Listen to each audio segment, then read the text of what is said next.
Assalamualaikum warahmatullahi wabarakatuh. Salam sejahtera untuk kita semua. Baik, pada kesempatan kali ini saya akan sharing aplikasi yang saya kembangkan untuk membantu Bapak dan Ibu menyusun rencana pembelajaran semester berbasis OB secara lebih cepat. Di sini saya ingin sampaikan 3 masalah utama yang nyata dihadapi oleh para dosen saat menyusun RPS secara manual, yaitu menyita waktu, sulit konsisten, dan selalu berulang setiap mata kuliah. Dampaknya nyata pada waktu dosen dan mutu kurikulum. Waktu dosen tersita tentunya jam yang semestinya untuk riset, bimbingan mahasiswa, dan persiapan mengajar habis untuk pekerjaan administratif yang repetitif. Kemudian resiko ketidaksesuaian standar, lalu proses akreditasi yang melambat, dokumen RPS yang formatnya tidak seragam, antar dosen atau antar prodi menyulitkan proses audit mutu dan penyiapan berkas akreditasi. Nah, Bapak dan Ibu bisa lihat pada presentasi ini. Ini adalah tata caranya yang akan saya jelaskan secara langsung dan langsung saya praktekkan. Oke, untuk kedepannya gimana langkah selanjutnya untuk aplikasi ini? Aplikasi ini sudah berjalan, tapi masih ada beberapa langkah pengembangan yang saya rencanakan ke depan. Yang pertama, integrasi sistem akademik, menghubungkan aplikasi dengan SIAKAD atau repositori kurikulum kampus, supaya RPS yang dihasilkan tersimpan, terpusat, dan mudah ditelusuri. Kemudian fitur validasi dan lanjutan, menambahkan pengecekan otomatis kesesuaian dengan SNDikti dan kemudian riwayat versi RPS, lalu dukungan multifungsi bahasa, Bapak dan Ibu. Oke, baik, terima kasih atas perhatiannya. Saya terbuka untuk pertanyaan maupun masukan terkait pengembangan aplikasi ini. Terima kasih. Kita langsung saja mempraktekkannya. Untuk aplikasinya, Bapak dan Ibu bisa akses di GitHub saya, atau nanti saya cantumin untuk aplikasi dari Streamlit-nya atau linknya di portofolio saya atau di LinkedIn saya. Bapak dan Ibu klik dulu terlebih dahulu aplikasinya, linknya, kemudian maka akan muncul seperti ini aplikasinya Bapak dan Ibu.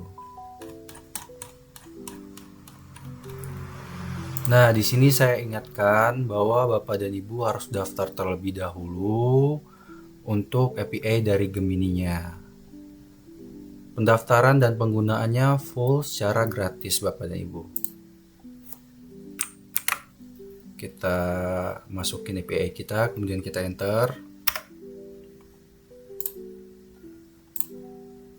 Nah, di sini dari aplikasinya ada dua menu, manual dan otomatis penuh. Tinggal Bapak dan Ibu sesuaiin dengan kebutuhan Bapak dan Ibu dalam mengajar. Bapak dan Ibu bisa isi identitas mata kuliahnya, kemudian bisa sunting komponen RPS-nya. Gimana kalau kita mau otomatis secara penuh? Tinggal kita klik di bar berikutnya, di bar otomatis penuh. Nah, di sini saya kasih contoh, misalnya kita mengajar manajemen pemasaran.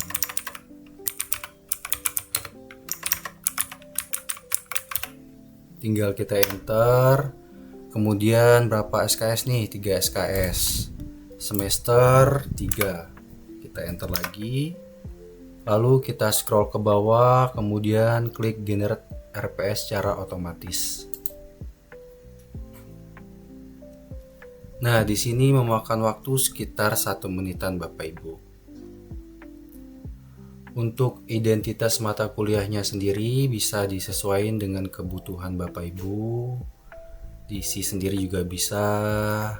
Nama perguruan tinggi, kode mata kuliah, berapa SKS mengajarnya.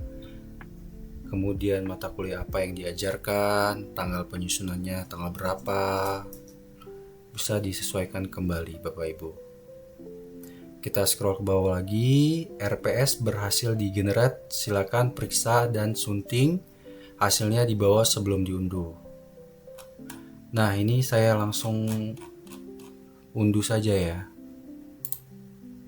Kita klik buat dokumen Word-nya, dokumen siap diunduh, tinggal kita klik unduh RPS-nya. Maka akan terdownload secara otomatis.